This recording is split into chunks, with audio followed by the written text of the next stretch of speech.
Hello and welcome to Marketing Edge on TV, Nigeria's leading initiative in the business of brand management and the management of brand business. It is a 30-minute potpourri of news, branding focus, industry conversation, all in the mix to promote the brand idea. My name is Dele Agadu.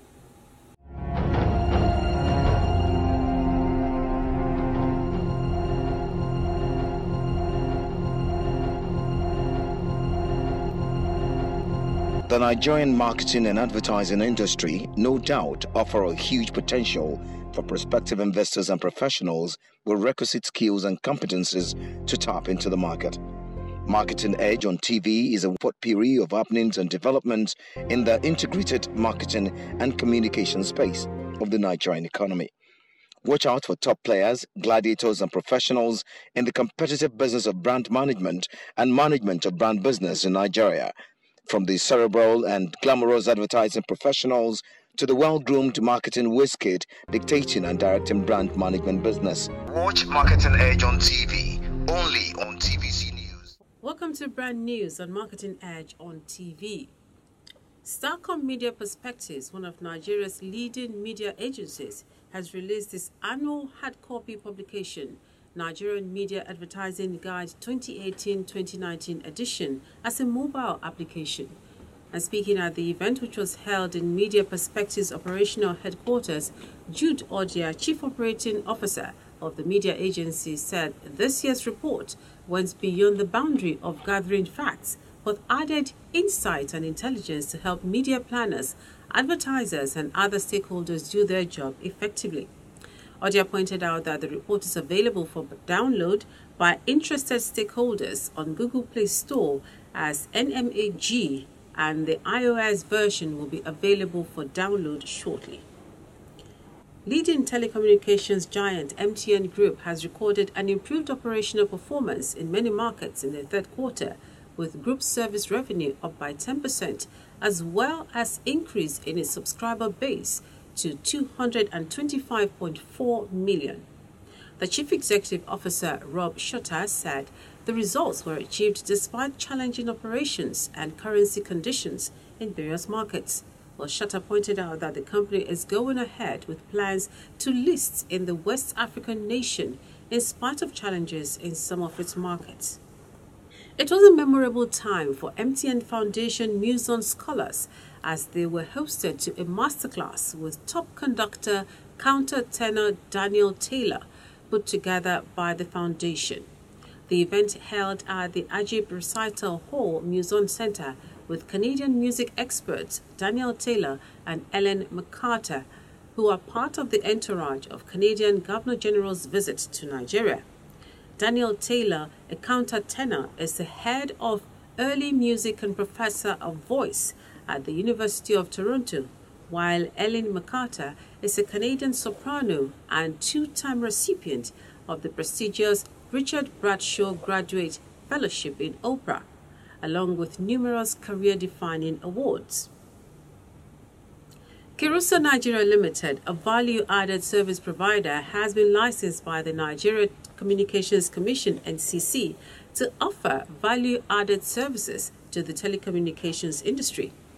Kirusa enables subscribers through mobile operators to access a wide range of services such as Kirusa channels, sports and celebrity content, Insta-Voice missed call, voicemail and voice SMS, as well as hosts of enterprise services under Kirusa Connect. Access to Kirusa services can either be via Unstructured Supplementary Service Date (USSD), Short Messaging Service (SMS), Interactive Voice Response (IVR), or flash calls. And Access Bank is offering its existing and prospective customers a chance to leverage global opportunities for trade growth and global connectivity as it seeks to cement its position as one of Africa's leading financial institutions. The bank has recently launched a new campaign, Gateway to the World, to drive this new narrative, which is powered by Access Bank's growing status as Africa's fintech powerhouse. The new campaign, which is the brainchild of SONU, Access Bank's long-standing creative solutions partner, is an invitation to SMEs, corporate organizations, retail customers, and international trade merchants to take tomorrow by leveraging Access Bank's world-class payment platforms to seamlessly connect with business opportunities wherever they are in the world. And the Media Independent Practitioners Association of Nigeria, MIPAN, in collaboration with the Broadcasting Organizations of Nigeria, BON, will conduct a pilot test of Media Cell in the first quarter of 2019. Head Technical Committee MIPAN, Mrs. Adaora Adeke, disclosed this to Marketing Edge on TV during an interview in Lagos, noting that was a fallout of the meeting between MIPAN, Advan, and BON. MediaCell is a software application designed by Ipsos which helps in collating data electronically from the consumers, which is later used by professionals in the media business for measurement and evaluation purposes. And that's it on Brand News on Marketing Edge on TV.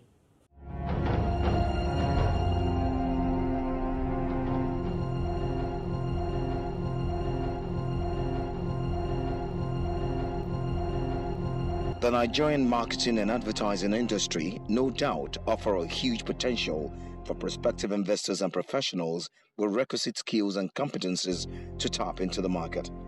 Marketing Edge on TV is a potpourri of happenings and developments in the integrated marketing and communication space of the Nigerian economy. Watch out for top players, gladiators, and professionals in the competitive business of brand management and management of brand business in Nigeria.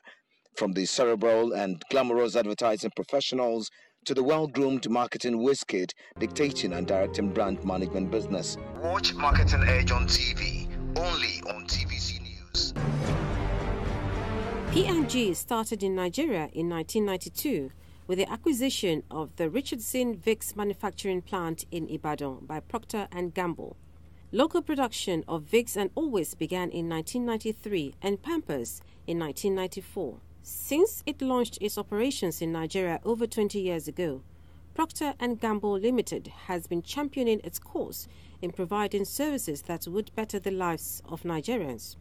The Procter & Gamble Company is an American multinational consumer goods corporation headquartered in downtown Cincinnati, Ohio.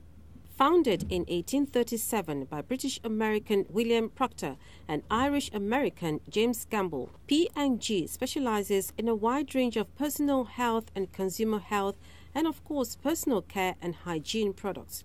Its brands are organized into several segments, including beauty, grooming, healthcare, fabric and home care, babies, feminine and family care. The company, a multinational FCMG with stakes in about 180 countries of the world, is the producer of Always sanitary pad, Pampers, Ariel detergent, Oral-B toothpaste, Gillette shaving stick, among other products in the Nigerian market. In 2014, P&G recorded $83.1 billion in sales. On August 1, 2014, P&G announced it was streamlining the company, dropping and selling off around 100 brands from its product portfolio in order to focus on the remaining 65 brands, which produced 95% of the company's profits. A.G. Lafley, the company's chairman, president and CEO until October 31, 2015, said the future P&G will be much simpler, much less complex, and a company of leading brands that's easier to manage and operate. The company's expanded its footprint in Nigeria in June 2017 with the commissioning of a state-of-the-art production line in Agbara, which reportedly cost the firm about $300 million to complete. But 1 year after P&G announced that it was shutting down the plant because of the need to restructure its Nigerian operation to deliver a more effective and sustainable business operation. The shutdown of the plant came as Africa's largest economy struggles to consolidate on its recovery plans about a year after it slipped out of recession. Despite its challenges, P&G is still the leading consumer packaged goods company in Nigeria, reaching almost 6 million Nigerian households daily. Its innovative brands touch and improve the lives of people all across Nigeria. With cumulative investments in millions of dollars, P&G is now expanding across West Africa with a vision of making Nigeria a major production. And that's it on Branding Focus and Marketing Edge on TV.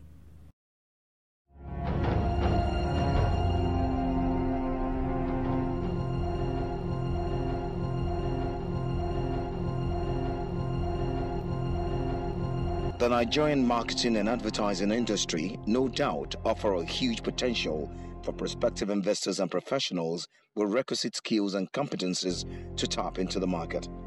Marketing Edge on TV is a potpourri of happenings and developments in the integrated marketing and communication space of the Nigerian economy. Watch out for top players, gladiators, and professionals in the competitive business of brand management and management of brand business in Nigeria. From the cerebral and glamorous advertising professionals to the well-groomed marketing whiz-kid dictating and directing brand management business. Watch Marketing Edge on TV, only on TVC News. Welcome to our next segment, which is the industry conversation, where we shall be discussing the topic marketing to digital natives. What do consumers really want? And I have with me in the studio today, I have to my right, Oti Ukubenje. Yes, you're welcome to the program. He is an advertising lead for Oprah in Nigeria. And of course, to my left, I have Yomi Olaniwu. He is the Chief Engagement Officer, Bold Brand Bars Limited. You're welcome to the program. Okay, let me start with you, Yomi. What does your digital marketing agency, what does it really specialize in? Basically, our strength is in content marketing. Then again, we do digital PR. So we do monitoring, then we do damage control. Okay, so that's our strength. That's your strength. Okay, now people say that you can't justify what you spend on digital campaigns. Now, in your own case, how do you actually measure your results? Yeah, that comes from the brief. So if the brief says awareness, so what we need to do is just to find out what was the reach. Was there talkability, was there conversation around it? Or if it was a sales brief, then we didn't find out what was the conversion rate. So that's how you measure. So it depends on the brief. Okay. Now, Oti, talking about marketing to digital natives, who exactly is a digital native? Good question. So I would approach it in two ways: understanding who is and who is not. So we look at digital natives of people who were born and pretty much raised within during the digital era. So most of their life, education, and general information and content consumption was powered and driven by digital enabled devices or mediums, so internet, mobile phones, and all that. So they're very different from people who we refer to as digital immigrants, who have adopted the digital devices and digital mediums of communication from adult point in their lives. So someone who encountered the internet only 2-3 years ago, they're pretty much a digital immigrant. A digital native, someone who was probably born around 1996, 1998 during the dot-com boom, and has grown with the internet as part of them. Okay, so how different is the digital native from the traditional consumer? So the traditional consumer is not digital first in sourcing for information. They'll find themselves asking for information online, word of mouth, and all that. The digital native will go first to the internet to find information, product, services, or anything they need. Okay, so what are their expectations of brands today? I group that into three. Know me very well is what they say to their brand. Help me very fast, and wow me everywhere. I'll coin that as the three things they expect of brands. Okay. All right. Let me come back to you, Yomi. Now, how do you help your clients? How do you help them build their community? So basically, it could be two ways. You could do it organically, and you can actually source and buy. But for us, if you work on the brand, you don't buy.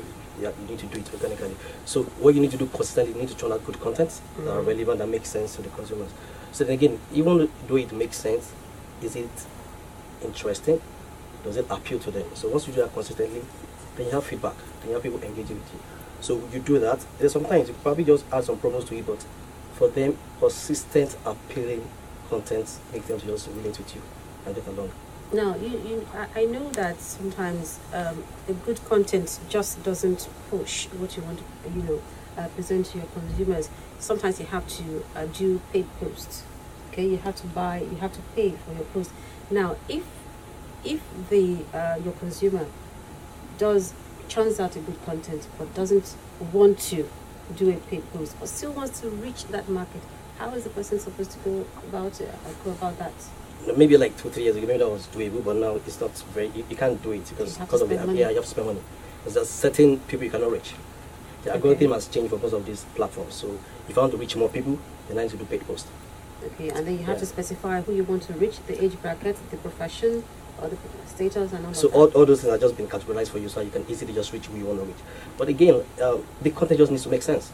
Okay. So because I could do a content right now, I want to reach like 5,000 people.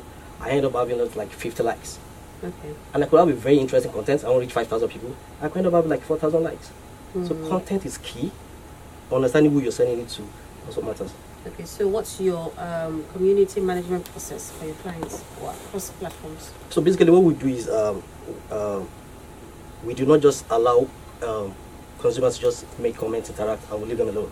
We make sure that we get back to them. So if you regularly make the consumer feel important, so that once they are comments, you get back to them. Once they are inquiries, you get back to them. Then they start feeling like a part of the family.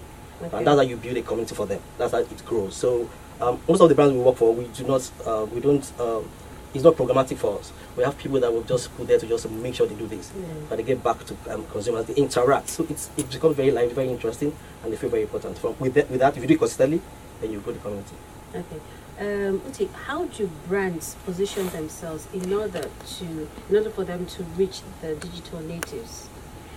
So I think, what are the things they look at? What are the things they think about or they envisage in order for them to reach the natives? so it goes without saying that in marketing, consumer understanding, consumer behavior is key. So before you embark on any marketing journey, you need to do some research to understand what your consumers are after. And then when you look at it from a digital native perspective, what they really want is brands that help them achieve self in a very cost-effective way. Yeah. So we notice that loyalty is almost dead when it comes to brand consumption. People are after what gives them the particular result they want. It doesn't have to be to a big brand or a small brand. If it's there when I need it and affordable for me, I will get that. So brands need to be in the middle of that whole thought process. And what that entails is that you need to be very data-driven as a brand. So the time when we used to sit in agency offices and say, this is the typical consumer, this is the customer archetype, and you build profiles and all that, has gone. We're now in a world where you allow data to do the thinking for you. Speak to as many people as you can. As you start to understand your customers, you narrow the communication and personalize it. So two things I would say to brands, or brands who are killing it today, they focus on two things. Affording themselves enough data points to understand the consumer and be ready with the information or content that's personalized for that consumer. So looking at digital marketing, how are the brands or the companies, how are they supposed to change along with the changes that occur in digital marketing? Because I'm sure that what it was 5 years ago is not what it is now, 5 years after. So what should they look at in order to change with the times? First thing I would say is work with your consumer. Don't work for them or don't keep them afar. Work with them as much as possible, even during the hiring process. Get the consumer on board. So your marketing team, for example, should not be just Harvard MBAs and all that. Get people who are actually designed to consume your product so that they can help you through the thinking process. What you see in most cases is a marketing team full of really experienced, educated adults trying to market to young kids still in secondary school and university. What they're saying is completely different from what you're thinking at this point in time. So I think companies should position themselves properly by first of all taking in the target audience as part of people who are doing the thinking with them. And then every other thing follows. Like I said, the data is there. do tests, do everything that will allow you to understand the consumer, and then design content and communication for them. All right, that is still Marketing Edge on TV, and this is still our industry conversation. And we are discussing marketing to digital natives. What do consumers really want? Now, you are a digital marketing specialist. Can you share with us a case study? Something you've worked with, how the client was able to probably use analytics or data to gauge their impact on the market. Okay. There's so many case studies, but I'll probably just use the most recent one. So we manage one of the top local QSR in Nigeria. So there was an incident where somebody bought something from one of the outlets, and she just went online. So it was bad. So we needed to do damage control. Then again, for us, damage control is not just about you coming and start defending your clients and start giving us things. So it's important that you do not make people think this is just all set up, cooked up to look like, oh, this person did not air. So what we basically do is there's a tool we use, the ORM tool, which allows you to just notice when there are mentions of your brand. So we found out that there's been a lot of mention of this brand, and it was in the negative side. So what we would do basically is that we find out from the clients, tell us the truth. If you do not tell us the truth, we might probably just even amplify the bad work, the bad PR. So telling us the truth makes us know how we will now solve this problem. So for this client, they accept that, oh, it happened, but actually think it was a setup. And this person bought this particular thing and placed, because a lot of people don't DJ, so I don't want to mention them. So what we needed to do was just place real people in the comment section that would ask the lady, why didn't you get back to the outlet? Why are you coming here? If you do not have ulterior motive, you should get back. So when she agreed, oh, I actually went back. Okay. So what happened? She didn't reply. So we got people to actually start questioning, why you not saying what they did, blah blah blah. So everybody was believable. So in like 2 or maybe like in like 30 minutes, there were like 150 comments. 150 comments, 90 comments on behalf of good for us, supporting our client, 60 supporting us. So at the end of the day, we started growing in numbers. So the client was already happy. But what this has done for us basically is that it makes you actually just stop what would have done to a big bad PR almost instantaneously. So it doesn't build up. So in less than 2-3 hours, she had to take off the comments, which for us was a huge success. So managing bad PR for us it's not about lying. It's just about making other people know, oh, this is not us, this is not our culture. This could have been a mistake, it was sorry, but again, this is the truth. So that's what we do basically, and that's how we just been able to just solve some problems for clients. We tell the truth. We don't bamboozle anybody to believe us. We're just concerned, but we have a pool of people, a number of people. What our brands get into problem is that they do not have people to defend them. So once you don't have enough people to defend you, then the other people have the larger voice, and that's what they go with. It's easy for people to just go with the story. So once other people are talking on your behalf and they're speaking for you, then they tend to easily believe it. Oh, it is real. I think the other person is lying, something, in that line. So if you want to get good results for us, we place real people. It's not programmatic. We don't just depend on ORM.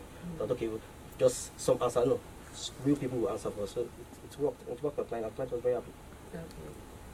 Oh, well, sounds good. So they should get more people to come to you. Because of what we sign up with clients, I'm not supposed to mention it, but if I call names, I think we're about the best in Nigeria. All right then. So I'm going to ask you for a case study as well in your line of business.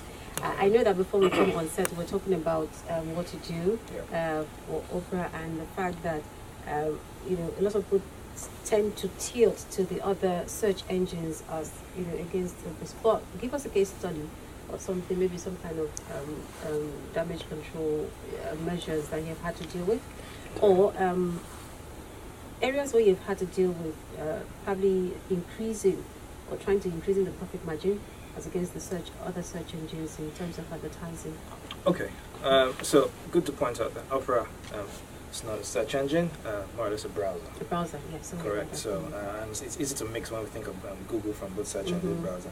So what we've noticed is Opera its unique selling point. It is the ability to conserve or help you save data when you browse.